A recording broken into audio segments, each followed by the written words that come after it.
नमस्कार, आप देख रहे हैं हर खबर पर बड़ी खबर। बड़ी खबरों की शुरुआत करेंगे इस वक्त की बड़ी खबर के साथ। हरियाणा विधानसभा के बजट सत्र का छठा दिन है आज। दोपहर 2 बजे शुरू होगी सदन की कार्यवाही।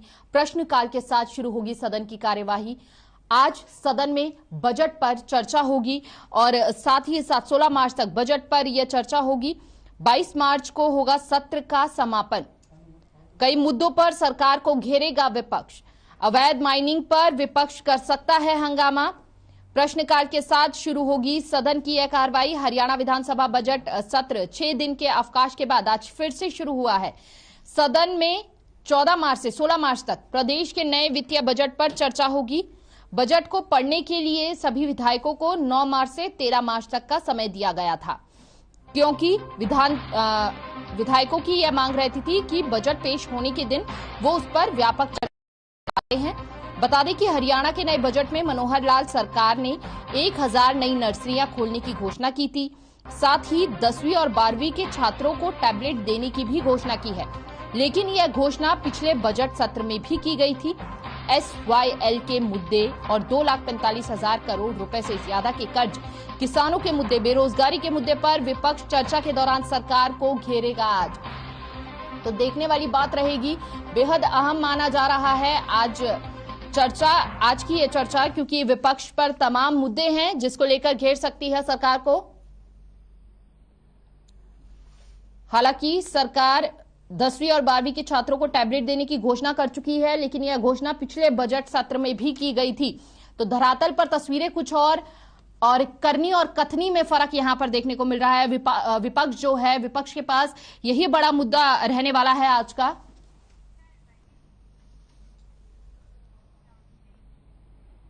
सीएम मनोहर लाल ने रविवार को पंचकुला में कश्मीर फाइल्स फिल्म को थिएटर में देखा, जिसके बाद सीएम मनोहर लाल बयान देते हुए कहा उन्होंने कि ज्यादा से ज्यादा लोग इस फिल्म को देखें।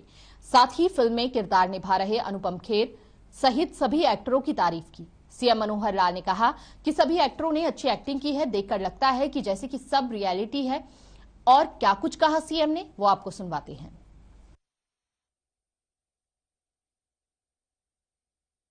देखिए, इस प्रकार का एक सारी स्टोरी है, वो केवल हमारे टैक्स फ्री करने से ही लोग उसमें उत्साही है या उसमें लोगों की जो उत्सुकता बनी है, वैसे तो नहीं है। लेकिन फिर भी टैक्स फ्री करने से आमजन बड़ी संख्या में, ज्यादा संख्या में इस तरीके को देखे और मन में इन्हें देश के प्रेम का जो जागरण है सबको मन में होना चाहिए, तो उसका एक लाभ तो निश्चित से होगा ही।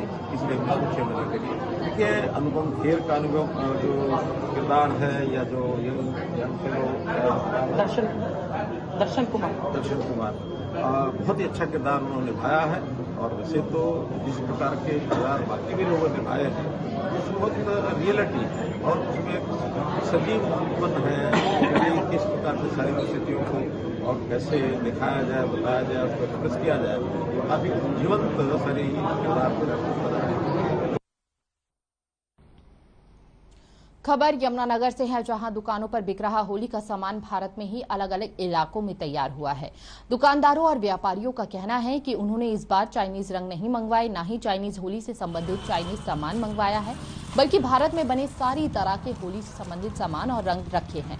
प्रधानमंत्री ने लोकल फॉर वोकल की अपील की है और उसका असर भी नजर आने लगा है। इससे करोड़ों की राशि जो विदेशों में जाती थी भारत में रहेगी, इससे भारत में खुशहाली बढ़ेगी। तो बाजारों में लंबे समय बाद एक बार फिर से रौनक देखने को मिल रही है। साथ ही साथ प्रधानमंत्री की अपील लोकल फॉर वोकल का असर भी साफ देखने को मिल रहा है बाजारों में। अब चाइनीज माल की जगह भारत में बना हुआ सामान ही बाजारों में बिकता हुआ नजर आ रहा है। न केवल भारतवासियों को इससे लाभ होगा, बल्कि होली पर अब कई लोगों के घरों में खुशहाली आएगी। तो भारत में रहेगी करोड़ों की राशि जो अब तक विदेशों में जाती थी, क्योंकि विदेशी सामान भारतीय खरीदते थे और अब वही सामान भारत में खुद बन रहा है, जिससे अब भारत की राशि भारत में ही रहने वाली है।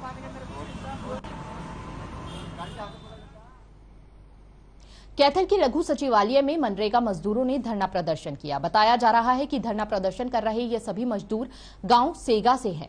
मजदूरों का कहना है कि सरकार 100 दिन के काम का वायदा कर रही है, पर अधिकारियों की मिलीभगत से हमें 50 दिन का भी काम नहीं मिल रहा है। मनरेगा मजदूरों की मांग है कि जो अधिकारी मिलीभगत कर रहे हैं उन पर भी कार्रवाई की जाएगी।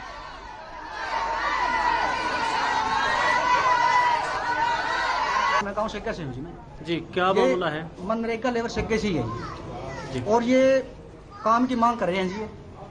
ये बीपीओ कैथल है जो वो बहुत ही परेशान कर रहे हैं, जानबूझ के कर रहे हैं। और इन्होंने क्या किया है कि 171 बंदों का मस्टोल जारी किया था जिन्होंने 24/2/2022 को, जिसमें 1.5 लाख की पेमेंट दी। 171 बंदे हैं जी जिसमें, और मनरेगा मजदूरी 115 रुपये है जी। 1.5 लाख की पेमेंट में मजदूरों के कितने दिन लगेंगे? 3 दिन का ही काम होगा जी वो। तो 3 दिन में मतलब ये मनरेगा लेबर ने काम करने से मना कर दिया जी 3 दिन का। तो फिर उसके बाद मतलब ये 11/3 को फिर मस्टोल जारी करता है जी, लेकिन उस पर पेमेंट नहीं बताई जाती जी। मनरेगा लेबर सेगे से ही है जी, और ये काम की मांग कर रहे हैं जी। ये बीपीओ कैथल है जो वो बहुत ही परेशान कर रहे हैं, जानबूझ के कर रहे हैं। अंबाला में ग्रामीणों ने रेलवे ट्रैक जाम कर धरना प्रदर्शन किया। मामला जिले के गांव तंदवाल का है, जहां सहारनपुर और यमुनानगर से आने वाली ट्रेन का बराड़ा के अलावा गांव के प्लेटफॉर्म पर न रुकने की वजह से ग्रामीणों में रोष है। ग्रामीणों की माने तो कोविड के चलते लोकल प्लेटफॉर्म पर ट्रेन का रुकना बंद कर दिया गया था, जिसके चलते ग्रामीणों, विद्यार्थियों, मजदूरों, महिलाओं और आम नागरिकों को अंबाला जाने में परेशानी का सामना करना पड़ रहा है। वहीं अब इस पर जब अधिकारियों से बात की गई तो मामले में रेलवे विभाग की तरफ से सीनियर डीसीएम विवेक शर्मा ने गांव वासियों को आश्वासन दिया कि 31 मार्च तक आपकी समस्या का समाधान करने का समय दिया जाए। कोरोना चला गया है, अब भी ट्रेनें नहीं चलाई गई है। बहुत सारी दिक्कतों का हमारी माताओं, बहनों को, विद्यार्थियों को, मजदूरों को बहुत दिक्कतों का सामना करना पड़ रहा है। अंबाला जाना पड़ता है।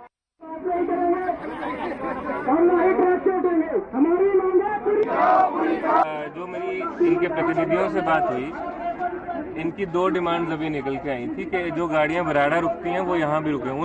उनमें 2 गाड़ियां जो हमारी बनती हैं वो एक बजे यहाँ रुकती है, जो जब वो अंबाला से चलती है सहारनपुर की तरफ, वो 1 बजे यहाँ रुकती है, और जब वो सहारनपुर से अंबाला जाती है तो वो रुकती ही नहीं है, वो बराड़ा रुकती है लेकिन यहाँ नहीं रुकती है।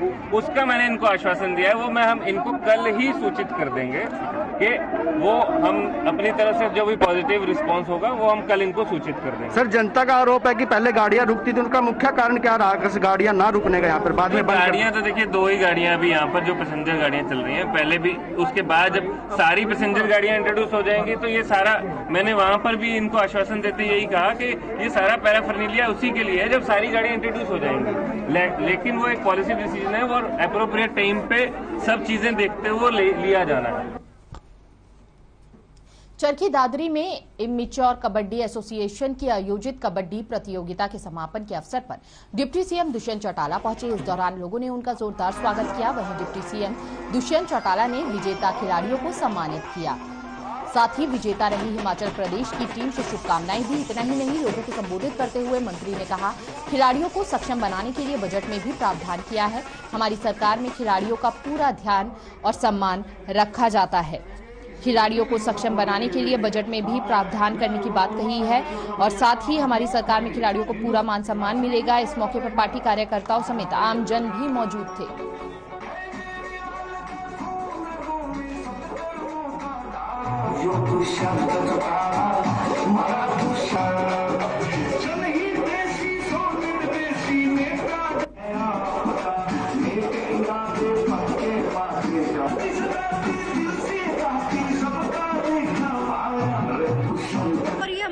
तीसरी बार की जीत है कि हमने इंडियन रेलवे को 3 बार हराया है। इससे पहले हमने 2017 में इंडियन रेलवे को हराया था, और उसके बाद हमने अभी दोबारा से हराया, और एक बार हमने फेडरेशन कप में भी हराया है। तो हमें बहुत अच्छा लग रहा है कि हमने इंडियन रेलवे को इतनी बार हराया, जो कि इंडियन रेलवे में पूरे इंडिया का एक क्रीम रहता है, वो हर एक स्टेट के अच्छे बच्चों को इंडियन रेलवे में ले लेता है। तो हम लोगों को बहुत अच्छा लग रहा है कि हम आज फाइनल्स जीते, और हम इसका सारा क्रेडिट हमने हिमाचल प्रदेश कबड्डी एसोसिएशन को देना चाहेंगे।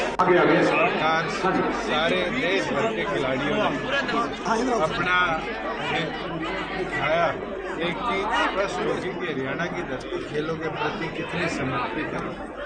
कि देश में इकलौता ऐसा स्थान है जहाँ पर प्रत्येक गेम के नेशनल आयोजित किए जाते हैं और निरंतर हमारी सरकार का भी खासतौर पर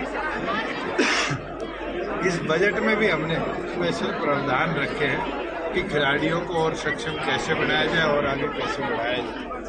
और अब जो नए गेम्स ओलंपिक में जुड़ रहे हैं, हमारा तो ये प्रयास है, चाहे वो किक बॉक्सिंग हो, चाहे और ऐसे इंडिजिनस गेम्स हो जो अभी तक हम नहीं खेल पाए, उनके अंदर भी स्टेट्स और स्पेशल अकेडमी बनाकर प्लेयरों को प्रोत्साहित करने का काम। तो मैं तो दोबारा हिमाचल की टीम को बधाई देता हूँ कि उसने टीम चैंपियनशिप जीती है। और यहाँ पर रुक रहे हैं एक छोटे से ब्रेक के लिए। ब्रेक के बाद फौरन होंगे हाजिर बड़ी खबरों के साथ।